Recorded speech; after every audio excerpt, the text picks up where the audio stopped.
how's it going, guys? So we're here at Costa Mesa Regionals. We just finished top 64. I have with me... What's up? I'm Aaron Friedman. And what place did you get? I got 28. 28. Awesome. What were you playing? I was playing Greninja. Greninja. So you were playing Super Rogue Greninja. I wouldn't call it Super Rogue because there were 3 of us in there, but it was Greninja. It was Greninja. Nice. And alright, so let's get into the deck profile and see what you were running. Alright, so let's start with your Pokemon lineup. Alright, well, first off, there's 4 Froakie. There has to be 4 Froakie. You can't really get any of your other Pokemon without it. And it's the best starter, of course. Then we have the 4 Frogadiers. You have to water duplicates. It's just what it's the engine of the deck. It's the engine of the deck, exactly. Like most people with Zora go for turn 1 Bridget. Well, we aim for turn 2 water duplicates. Exactly. Then, of course, there are 4 of these Greninja. These are the only Greninja you should be running because Shadow Stitching is such a good attack. It basically wins you like so many matchups and stuff. It shuts down every ability. Yeah. And then we have 3 Greninja Break. You don't really need to play 4 because, you know, just clunkiness, and you only need 3. You only have 2 out most of the time. Right. So, yeah, but that's what makes the deck tick. And then we have the 1/1 Starmie line. Of course, this Staryu has free retreat, although it has 40 HP, which is the best Staryu. And the Starmie discard an energy, get 2 waters back from our discard pile. That helps out with water shurikens. Yeah, we just reuse the water shurikens. And then what I think most Greninja players are not running, 1/1 Octillery. The Octillery was definitely interesting. Abyssal Hand drawn to you have 5 cards in your hand. It was okay. I would definitely play it again. This is actually the exact list that my friend Preston used to get 2nd in seniors. Nice. And he's the one who gave me the list the night before. He also won San Jose Regionals with Greninja with Octillery. So we know that Octillery is good. Yeah. And is that it for your Pokemon lineup? That's my Pokemon lineup. Nice. I play no Espeon. No Shaymins, no Espeon, no Lele, no Shaymins or anything. Sick, nice. But the other Greninjas were playing Espeon and Lele. Okay, so let's move on to your supporters. Supporters. To start off, I played 4N. You have to play 4N because one of the main strategies with this deck is just essentially you have to end them to a low number and hope they don't draw cards off it. Like, it's a disruption supporter. You just basically end Shadow Stitching, and they can't really do anything about it. Right. It's super good. 3 Chorus.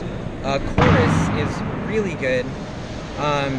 You water duplicates, and you get like 3 Frogadiers on the board, combined with like everybody else's like 5 bench Pokemon.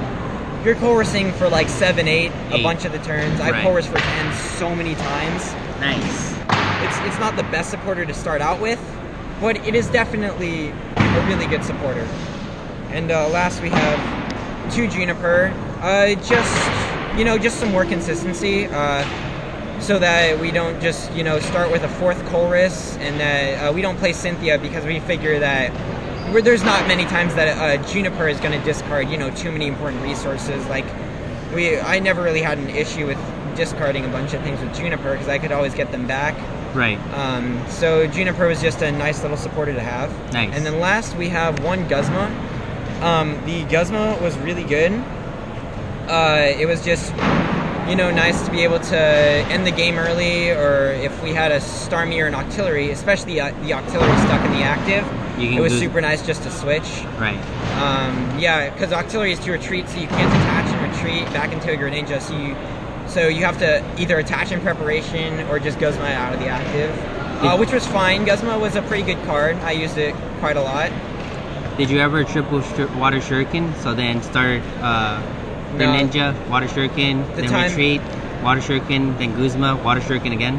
No, the times that I got 3 Greninja breaks on the field, I think I only did that once in the entire tournament, and it wasn't like at a good time. So you don't really need 3 breaks on the field. So I just mainly used it to end games early, or like against Wailord especially, it just ends the game super early so that you don't have to worry about like them handiworking things later in the game and losing. Yeah. And then I guess these can count. 2 Versus Seeker.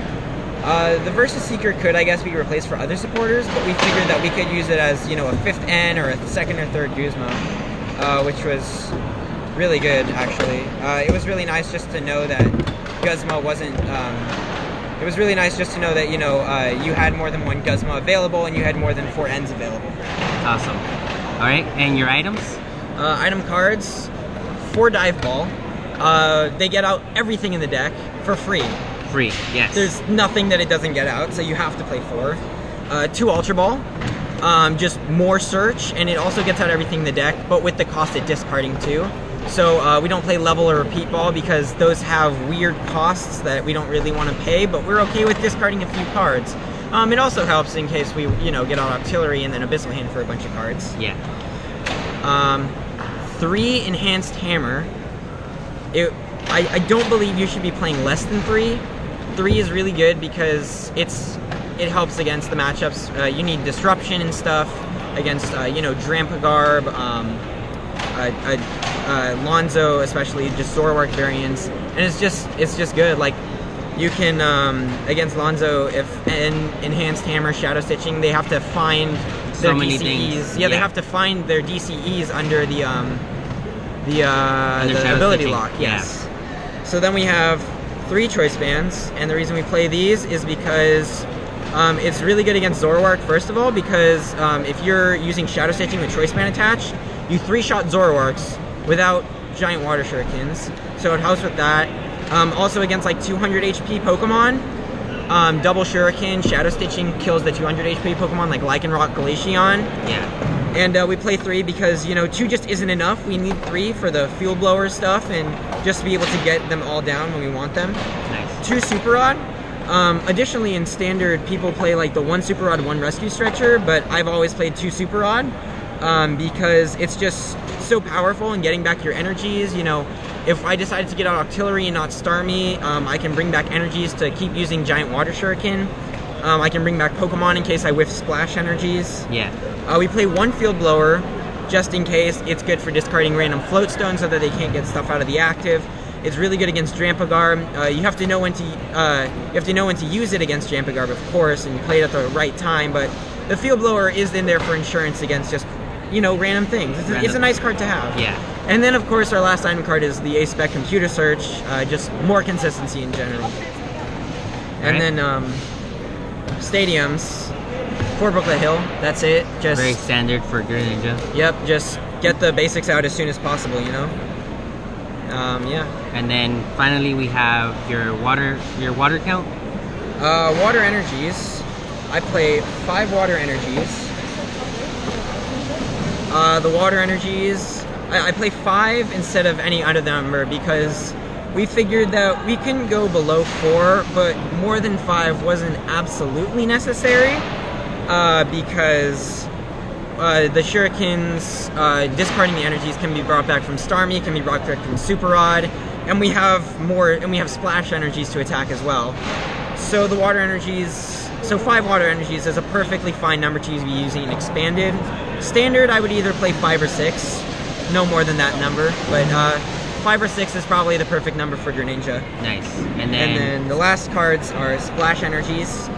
Splash Energies are good because they help you keep the Greninja lines going. You know, turn 2 water duplicates is really good, but when you attach a Splash Energy, it goes back into the hand so you can keep building up Frogadiers and Greninjas so that you don't have to Super Rod the lines back in.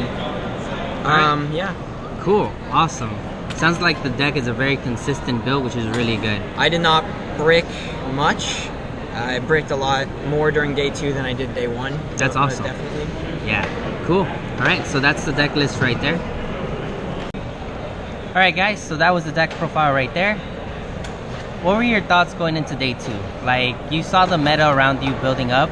What were some of the things that you were thinking about when you saw more of the decks that you were going to play against? Day 2, I honestly wasn't too worried about my matchups. The things I was most worried about was the few Gyarados Gallade decks that made top 32. There were 3 of them. That was a bit scary. That was scary. I was not sure about that matchup because you can't Shadow Stitch them out of the game at all. Yeah, it doesn't hurt them. I was also a bit scared about the Drampagarbs. I wasn't too scared. I played Greninja at Dallas and beat Ryan Sablehouse with Drampagarb, so I wasn't too scared about the matchup. But at the same time, I wasn't sure if that was just dumb luck or not. So it's a pretty even matchup, I'd wager. And I heard they were also running muscle bands after the tournament, so that would probably make it worse. Yeah. And then after that, Zoroark matchups, the Lonzo it's kind of 50-50 actually.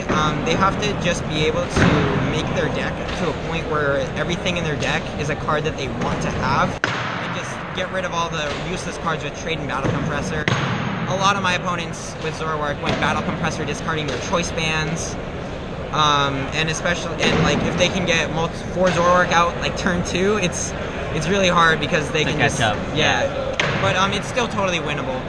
I played this tournament knowing how the Zoroark matchup went, and yeah. And you still did really well. Yeah. All right, cool. And what was one of your toughest matches of day 2? Of day 2,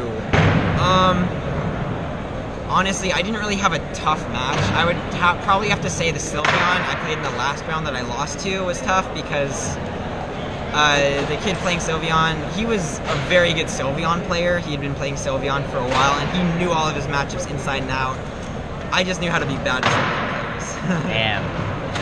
All right. Well, thank you for being on the channel. It was a pleasure to have you. With that said, guys, that's gonna wrap it up for this one. Guys, thank you guys for watching. Don't forget to like and subscribe if you want to know. Thank you. Flustered. Sorry about that, guys. But yeah, guys, don't forget to share the video for anybody that wants to know what Greninja looks like that got day 2 at Costa Mesa Regionals. With that said, guys, thank you guys for watching, and I'll see you guys next time.